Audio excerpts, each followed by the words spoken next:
Welcome back to Pakistani princess reaction channel. उम्मीद होगा सब ठीक ठाक होंगे, खुश होंगे, बाद होंगे, सेफ होंगे, खरीद होंगे। भाई आज हम बात कर जाए टॉप 10 कंपनीज की भारत की। कौन सी कंपनीज अच्छी हैं, कौन सी कंपनी डाउन जा रही है। अगर हमारे चैनल पे न्यू, हमारे चैनल को लाइक एंड सब्सक्राइब कर दें। हर आपके जहन में एक बात आई, टाटा कंपनीज बहुत अप जा रही होगी, डेफिनेटली बात है, बट हम वीडियो वॉच करेंगे तो हमें पता लगेगा कौन सी कंपनी आगे अच्छी जा रही है। आपसे रिक्वेस्ट, हमारे चैनल पे न्यू है तो हमारे चैनल को सब्सक्राइब कर दें। पुराने व्यूअर्स हैं या नए व्यूअर्स हैं तो बेल आइकन लाजमी ऑन करने से फायदा होता है, आपसे पहले वीडियो पहुंच जाती है। तो आपसे एक और रिक्वेस्ट भी है कि हमारी छोटी फिल्म का हिस्सा बन जाए। टाइम वेस्ट नहीं करते, कॉन्टेक्ट करते हैं 3 2 1 स्टार्ट। भारत अपनी जनसंख्या की वजह से दुनिया की सबसे बड़ी मार्केट्स में से एक है। यहाँ कोई कंपनी अगर सफल हो जाती है तो वो बहुत ही कम समय में मार्केट कैप और कमाई के मामले में दुनिया की बड़ी बड़ी कंपनीज को टक्कर देने लगती है।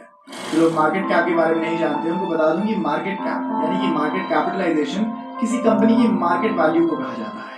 जब कंपनी के टोटल नंबर ऑफ शेयर्स को कंपनी के एक शेयर की प्रेजेंट प्राइस से मल्टीप्लाई किया जाता है तब उनको उस कंपनी का मार्केट कैप पता लगता है। मार्केट कैप कई चीजों के लिए जरूरी होता है, जैसे कंपनी के साइज का पता चलता है, और यही वो चीज है जो इन्वेस्टर्स को कंपनी में इन्वेस्ट करने के लिए एक्साइट करती है। आज के इस वीडियो में हम भी इंडिया की सबसे बड़ी कंपनीज के बारे में बात करेंगे, जिनमें से कुछ का मार्केट कैपिटलाइजेशन तो कई देशों की जीडीपी से भी ज्यादा है। तो आइए शुरू करते हैं मार्केट कैप के हिसाब से इंडिया की टॉप 10 कंपनीज। नंबर 10, भारतीय एयरटेल। इसकी शुरुआत 1995 में सुनील कुमार मित्तल ने की थी। ये इंडिया की शुरुआती टेलीकॉम कंपनीज में से एक है। अभी Airtel 2G, 3G, 4G, 5G और ब्रॉडबैंड जैसी कई सर्विसेज भारत के साथ साथ कई देशों में मुहैया कराती है। तो दुनिया की दूसरी सबसे बड़ी मोबाइल नेटवर्क ऑपरेटर कंपनी भी है। एयरटेल के मार्केट कैप की बात की जाए तो ये 4,30,000 करोड़ है, जिसको देश की 10th बिगेस्ट कंपनी बनाता है। Number 9, Bajaj finance. Bajaj group, जिसकी शुरुआत जमनालाल बजाज ने आज से कई दशकों पहले 1926 में की थी, आज इंडिया के सबसे बड़े एमएनसीज में से एक बन चुका है और ये कई अलग अलग क्षेत्रों में काम कर रहा है। बजाज ऑटो, जो इसकी फ्लैगशिप कंपनी है, वो 2 और 3 व्हीलर व्हीकल्स बनाने के मामले में दुनिया की चौथी सबसे बड़ी कंपनी है। इसके अलावा बजाज ग्रुप की ही बजाज फाइनेंस, जो बजाज की फाइनेंशियल सर्विसेज कंपनी है, वो ज्यादातर lending, asset management, wealth management और इंश्योरेंस जैसे फाइनेंशियल सर्विसेज मुहैया कराती है। मार्केट कैप के हिसाब से ये देश की 9th रैंक कंपनी है। इसका मार्केट कैप 4,52,000 करोड़ है। 4,52,000। हाउसिंग डेवलपमेंट फाइनेंस कॉर्पोरेशन एक हाउसिंग फाइनेंसिंग कंपनी है जिसका हेडक्वार्टर्स मुंबई में है और इसको 70s में एचटी पारेख ने शुरू किया था। होम लोन्स, मॉर्गेजेस और लोन्स अगेंस्ट प्रॉपर्टी में डील करती है, जो बेसिकली सभी हाउसिंग फाइनेंस के सेक्टर में आते हैं। ये हमारे देश की सबसे बड़ी एचएफसी है, जिसके पास 40% से भी ज्यादा मार्केट शेयर है। अभी दीपक पारेख इसके चेयरमैन है।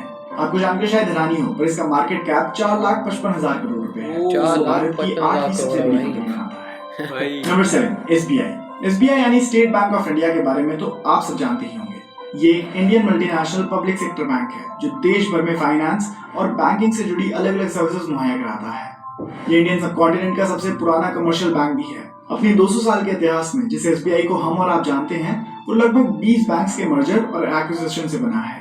वहीं अभी इसके मार्केट कैप की बात की जाए तो वो 4,57,000 करोड़ रुपए है, जिसे भारत के मोस्ट वैल्यूड बैंक्स में से एक बनाता है। Number 6, Hindustan Unilever. HUL यानी कि हिंदुस्तान यूनिलीवर लिमिटेड एक इंडियन FMCG यानी fast moving consumer goods company है। आप भले ही इसके बारे में ना जानते हो, पर आपने इसके प्रोडक्ट जरूर यूज किए होंगे। Axe deos, Lakme, Brooke Bond, Surf Excel, Vim आदि इसके फेमस प्रोडक्ट्स हैं जो कस्टमर्स में काफी पॉपुलर हैं। और HUL की एक स्टैटिस्टिक के अनुसार हर दिन 10 में से 9 भारतीय इस कंपनी का कोई ना कोई प्रोडक्ट जरूर यूज करते हैं, जो आम लोगों तक इसकी पहुंच दर्शाता है। इसकी शुरुआत 1931 में हिंदुस्तान वनस्पति मैन्युफैक्चरिंग कंपनी के नाम से हुई थी। आगे चलकर जब इसमें कई अलग अलग कंपनीज मर्ज हुई तो इसका नाम 1956 में हिंदुस्तान लिवर लिमिटेड कर दिया गया। जून 2007 में इसका नाम एक बार और बदला और हिंदुस्तान यूनिलीवर लिमिटेड हुआ। इसी नाम से आज हम इसे जानते हैं। अपने कई सालों के सफर में हिंदुस्तान यूनिलीवर ने कई ऊंचाइयां छुई हैं। इन्हीं ऊंचाइयों में से एक है इसका 4,94,000 करोड़ का मार्केट, बहुत बड़ी इन्वेस्टमेंट, देश की 6th मोस्ट वैल्यूएबल कंपनी बनाता है। Number 5, ICICI bank. ICICI bank limited एक इंडियन मल्टीनेशनल बैंक और फाइनेंशियल सर्विसेज कंपनी है जिसका हेडक्वार्टर्स वडोदरा में है। इसकी शुरुआत 1994 में हुई थी और अपनी शुरुआत के बाद से ही ICICI बड़ी तेजी से आगे बढ़ा है। आज इसकी 5,000 से भी ज्यादा ब्रांचेस भारत में हैं और इसके अलावा इसके करीब 15,000 से भी ज्यादा ATMs देश के कोने कोने में मौजूद हैं। आपको जानकर शायद हैरानी होगी, इंडिया के अलावा ICICI बैंक 17 अलग अलग देशों में अपनी अलग अलग सर्विसेज मुहैया कराता है। अपने बड़े यूजर बेस की वजह से ICICI बैंक का मार्केट कैप 5,13,000 करोड़ है, जिसको इंडिया की सबसे ज्यादा वैल्यूएबल कंपनीज में 5वें नंबर की कंपनी बनाता है। नंबर 4, इन्फोसिस। इन्फोसिस लिमिटेड एक इंडियन मल्टीनेशनल आईटी कंपनी है जो बिजनेस कंसल्टिंग, इंफॉर्मेशन टेक्नोलॉजी और आउटसोर्सिंग सर्विसेज मुहैया कराती है। इसकी शुरुआत 1981 में पुणे में हुई थी।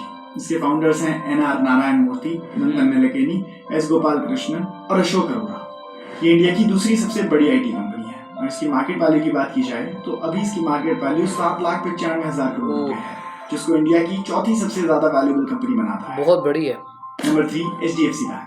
HDFC बैंक एक इंडियन बैंकिंग और फाइनेंशियल सर्विसेज प्रोवाइड करने वाली कंपनी है। इसकी शुरुआत 1994 में हुई थी। ये इंडिया का पहला प्राइवेट सेक्टर बैंक है जिसको बैंकिंग और फाइनेंसिंग सर्विसेज के लिए RBI का अप्रूवल मिला था और आज ये भारत का सबसे बड़ा private sector bank by assets बन चुका है। इतना ही नहीं, एम्प्लॉयमेंट देने के मामले में भी ये देश की 15वीं सबसे बड़ी कंपनी है जो लगभग 1,20,000 लोगों को रोजगार देता है। इसकी मार्केट कैप की बात की जाए तो वो 9,31,000 करोड़ है और मार्केट कैप के हिसाब से HDFC बैंक दुनिया का 10th लार्जेस्ट बैंक भी है। इस बैंक में सबसे बड़ी हिस्सेदारी HDFC की है, जिसके बारे में हम पहले भी बात कर चुके हैं। पर इस सब के बाद भी ये एक पूरी तरह से अलग बिजनेस के रूप में काम करता है। हाल ही में इन दोनों कंपनीज के मर्जर की बात भी चल रही है। मर्ज होने के बाद इनका नाम HDFC बैंक हो जाएगा।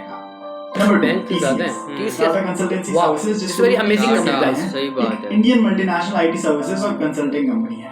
TCS टाटा ग्रुप की सबसे बड़ी कंपनी है और ये 46 देशों की 149 लोकेशंस पर ऑपरेशनल है।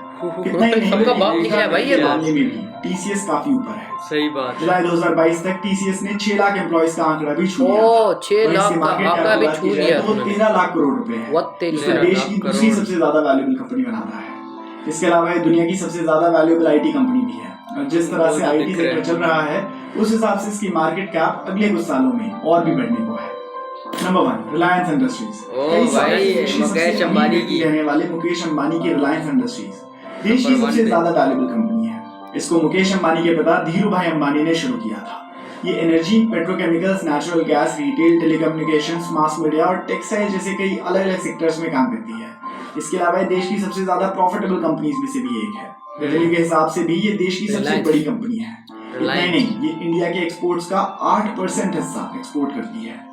लोगों को रोजगार देने के मामले में रिलायंस 10वें नंबर पर है। मुकेश अंबानी की बात ही रहता है। 2,36,000 लोग काम करते हैं। 2 लाख। इसके मार्केट कैप की बात की जाए तो वो 17,95,000 करोड़ रुपए है। टाटा से भी आगे निकले यार ये तो। मोस्ट वैल्यूएबल कंपनी बनाता है। सही बात है। इंडिया की 10 मोस्ट वैल्यूएबल कंपनीज।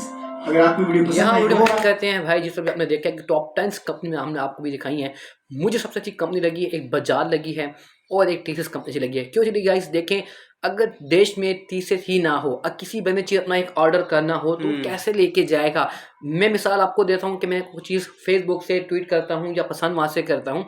अब मैंने चीज़ डिलीवरी करनी है, TCS होगा तो चीज़ मेरे पास पहुंचेगी ना। पहुंचेगी, वो तो है यार। कंसल्टेंट्स के थ्रू भी TCS काम करता है। मजे की भाई बात ये कि टाटा कंपनी से, टाटा कंपनी से बहुत सारी कंपनीज है, TCS के अलावा भी कंपनीज है। भाई देखिए मुल्क में फायदा क्यों हो रहा है, बड़े बड़े बिजनेस बैठे हैं। जब बड़े बड़े बिजनेस बैठे हैं अपने पैसा इन्वेस्ट करते हैं, उनको पता है कल को हमारी मार्केट ऊपर जाएगी और हमारी भारत को जीपीटी भी ऊपर जाएगी। सही बात है। और मुझे तो लगी है कि रिलायंस यार मुकेश अंबानी की बात वो तो भाई यूं जा रही है, यूं नहीं आ रही यार। मजे की बहुत बात, खतरनाक। 17,52,000 करोड़ एम्प्लॉय मौजूद 17 लाख। हाँ जी, 17 लाख और 2 लाख से ऊपर वहाँ पे एम्प्लॉय मौजूद है।